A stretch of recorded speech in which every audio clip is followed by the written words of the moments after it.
Hi everyone, welcome back to another episode of How to Fix Online. In today's video, I'm going to show you how to fix Facebook app session expired issue. Watch the video till the end and don't forget to subscribe to our channel by hitting that subscribe button. Press the notification bell icon so that you'll never miss another upcoming upload from us. If you see this kind of a session expired message popping up on your display while using a Facebook account, then it will require for you to log in again. Simply tap on OK and type in your credentials for your Facebook account in order to log in. If that still does not work, if you're not being able to log in, then simply force quit your Facebook application, remove it from your background. You can also try removing all of the application running on your background for now. And next, simply tap open your settings on your mobile device. From the settings menu, scroll down and tap on apps. From the app list, search for Facebook and tap it on. Tap on the force stop button at the bottom right hand corner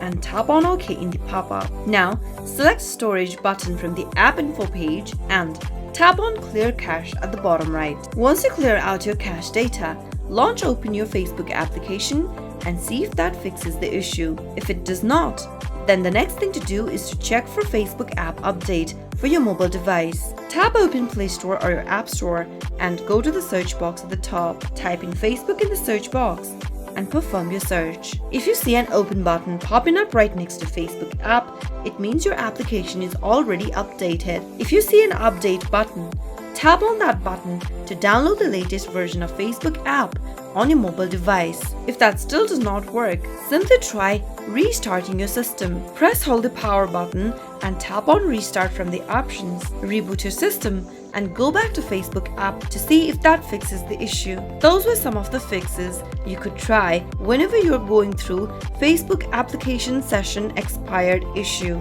I hope you found the video to be helpful. If it was, go ahead and give us a thumbs up. I'll be back soon with more videos like this. Thank you for watching.